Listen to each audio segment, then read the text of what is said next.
डर एक एहसास में आपका स्वागत है। इस चैनल में आपको देखने को मिलेंगी भूतिया और सच्ची घटनाएं हर रोज।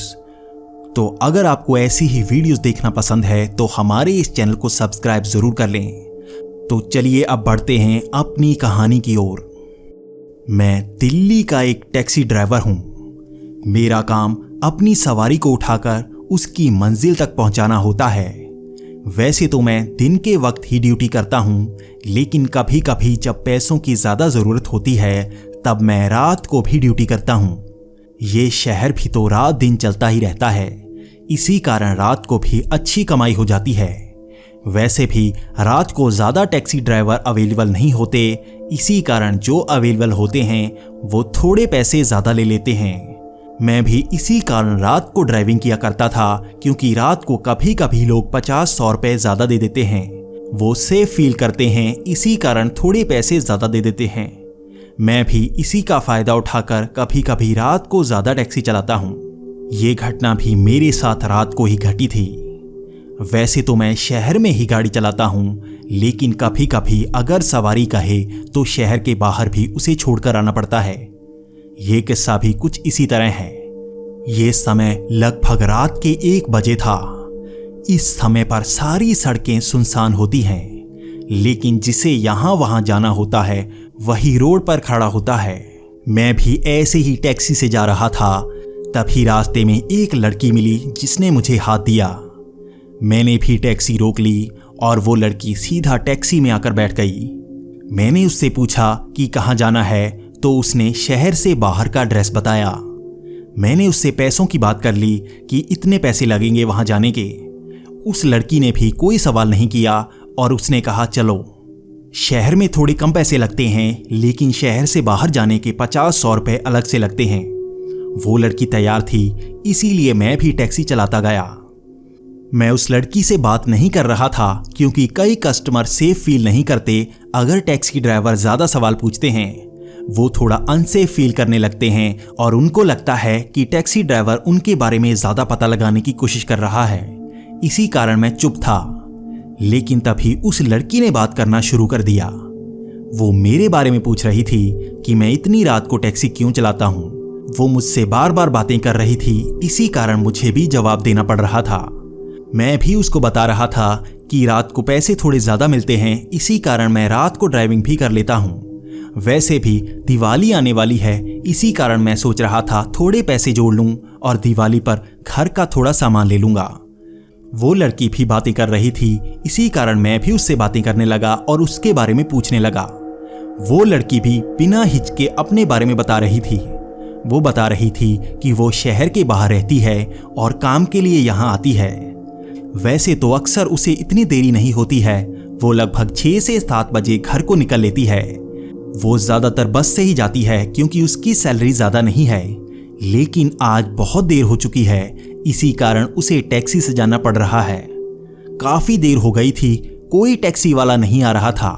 मैं मिला हूँ, इसलिए उसने पैसों की बात नहीं की और जितने में मैं मान गया उतने में वो चल पड़ी।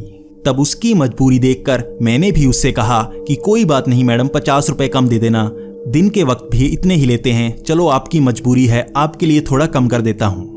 वो लड़की खुश थी कि उसके थोड़े पैसे बच रहे हैं। ऐसे ही हम बातें करते जा रहे थे।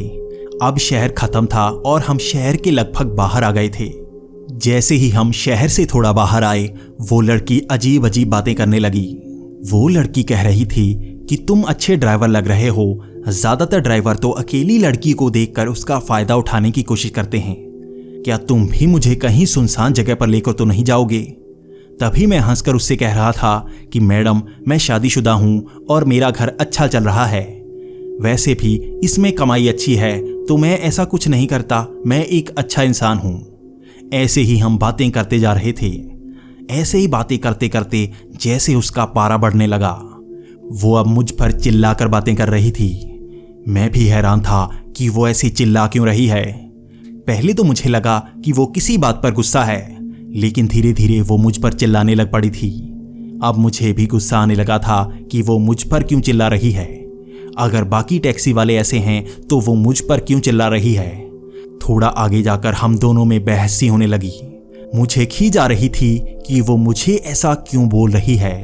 मेरे मन में ख्याल आया था कि उसे यहीं उतार दूं, लेकिन मैं सोच रहा था कि अगर उसे यहीं उतार दिया तो कहीं वो भटक ना जाए, क्योंकि ये काफ़ी सुनसान सी सड़क थी।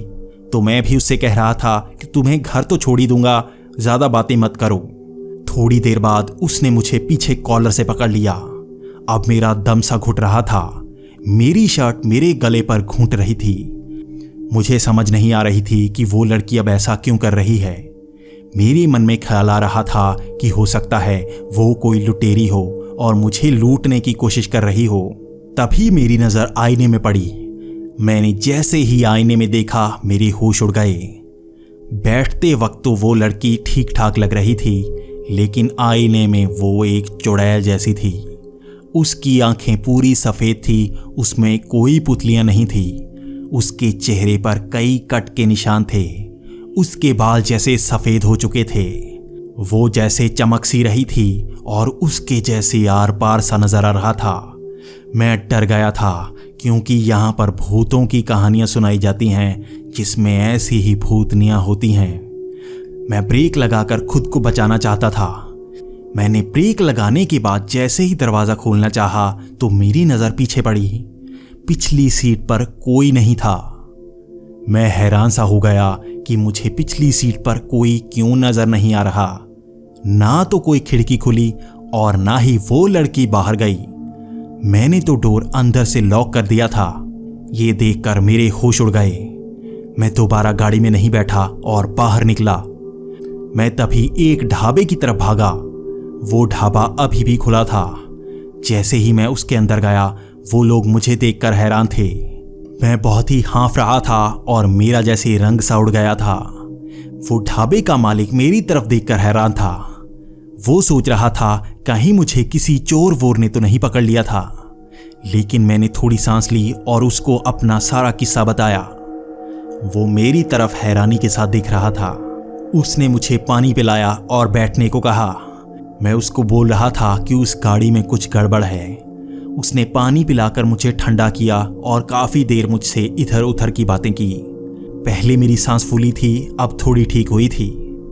तब उसने कहा यहीं पीछे वाले मकानों में एक लड़की रहती थी।